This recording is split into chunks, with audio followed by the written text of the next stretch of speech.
Hello，歡迎大家收睇金金貓模型頻道。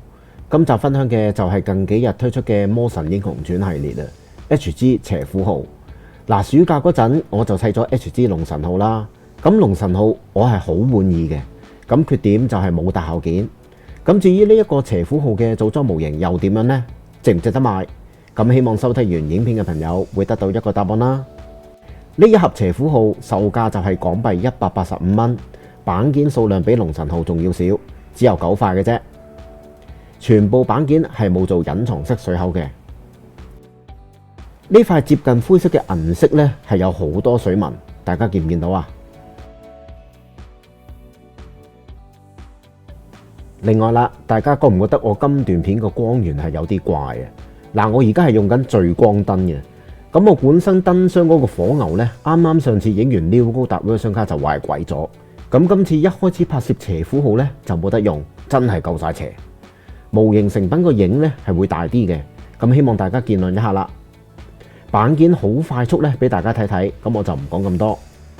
成個 HG 邪虎號我大約用咗5個鐘時間去砌，需要滲線嘅位呢唔太多，水口亦都唔難處理嘅，同時亦都係完美分析，唔使用貼紙補色嘅。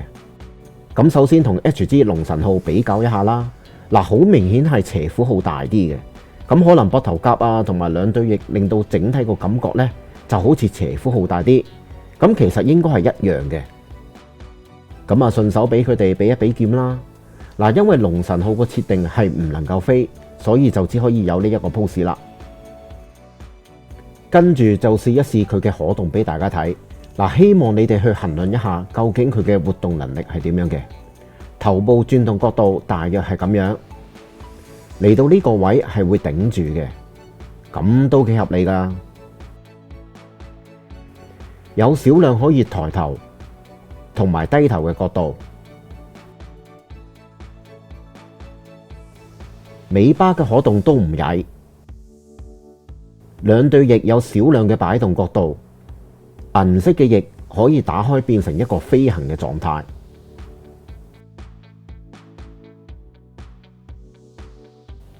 頭部由8件分件組成。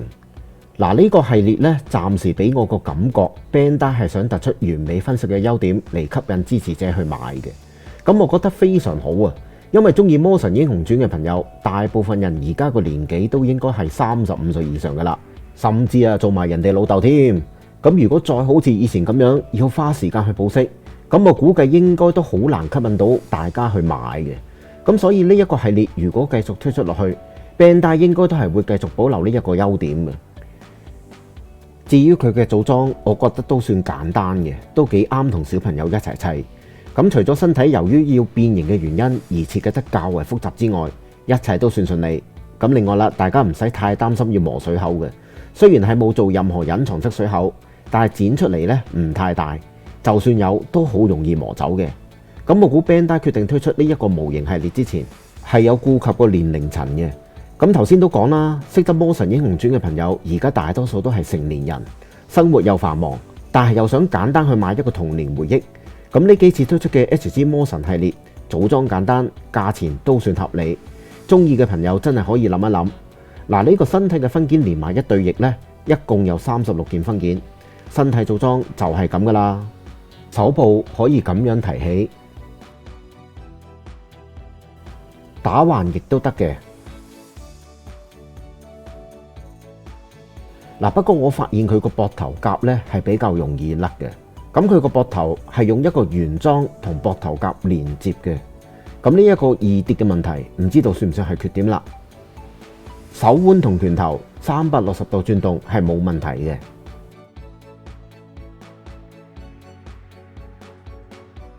至於緊握拳頭嘅角度就只係有45度嘅啫，始終係 SD 啦，咁都可以接受噶啦。大髀同腳部係有做分件嘅，所以可以做到呢一個動作。一件過嘅腳爪都有一定嘅可動，可以起飛腳，耶！向後準備射波都得。今次嘅手部組裝會連埋劍同埋盾一齊砌嘅。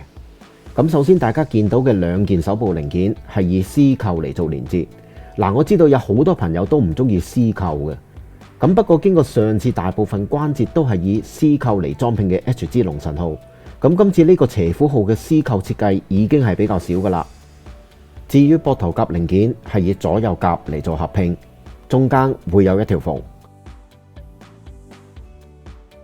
咁我自己就覺得唔會話太顯眼嘅。咁啊，再駁埋拳頭啦，手部就完成啦。至於劍，好簡單，由4件分件組成，直接插就係啦。盾牌嘅組裝最特別就係呢2件零件，你要將佢哋合上去呢，先知道有乜嘢特別。眼睛出咗嚟啦，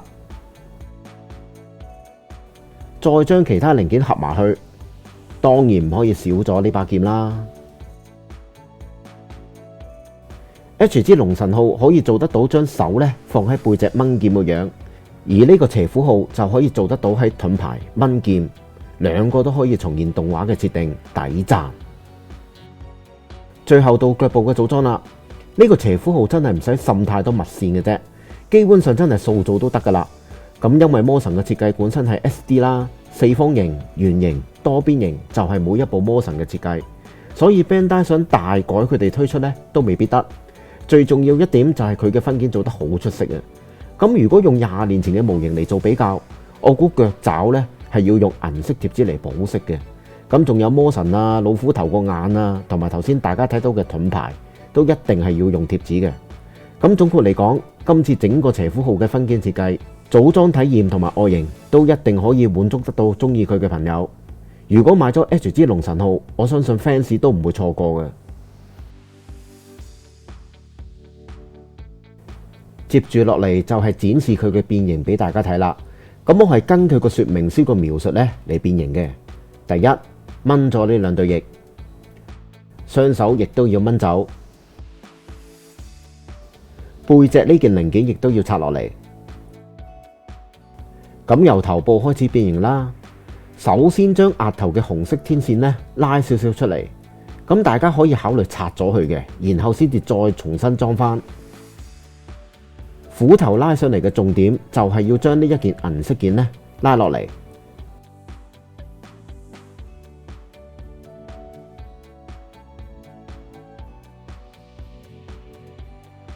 咁嚟到呢度就可以將個虎頭呢拉上嚟啦。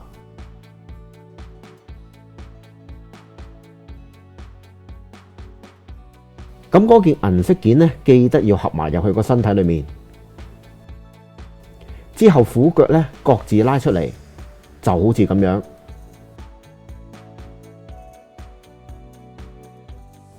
再將虎尾拉落嚟。咁同時啦，將2對腳呢縮埋作一個變形。前臂係要另外裝上呢1個爪件嘅。嗱，不過要將3件零件呢拆落嚟。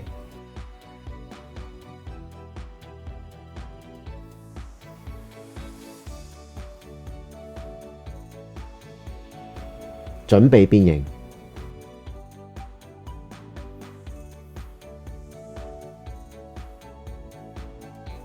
完成。咁再裝翻件爪件，插翻入個身體裏面，再裝翻2對翼。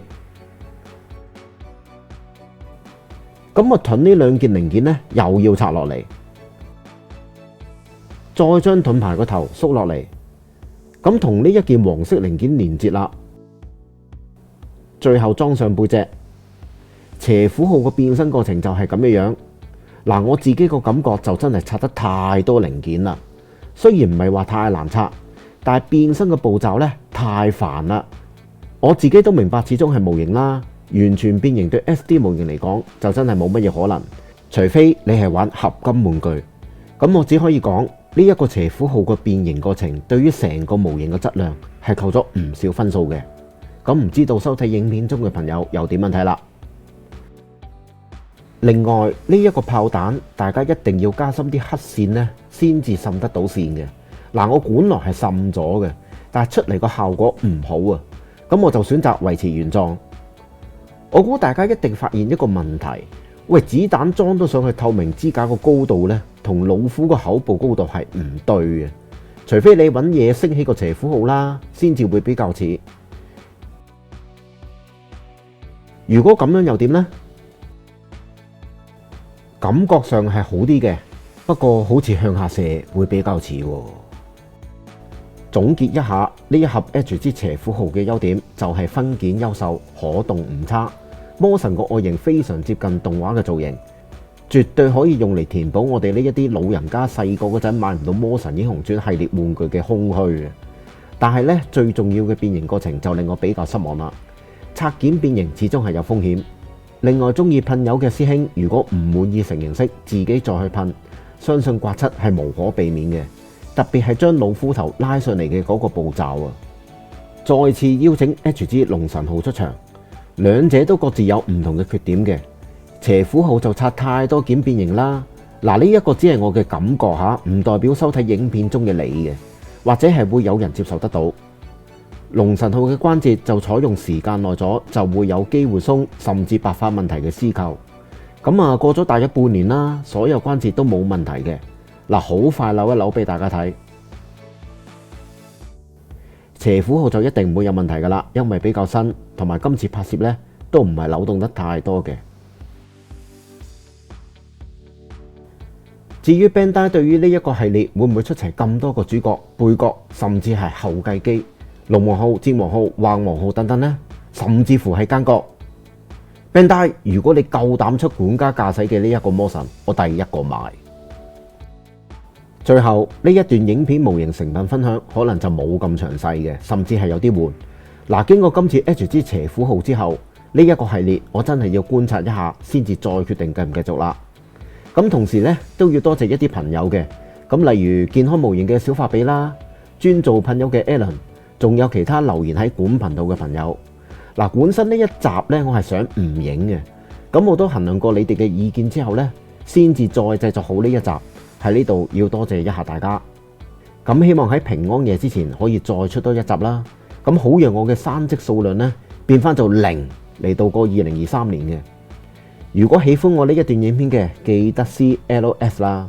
未訂閱嘅朋友，希望你會訂閱我呢一個頻道支持下我啦。好，下集再見。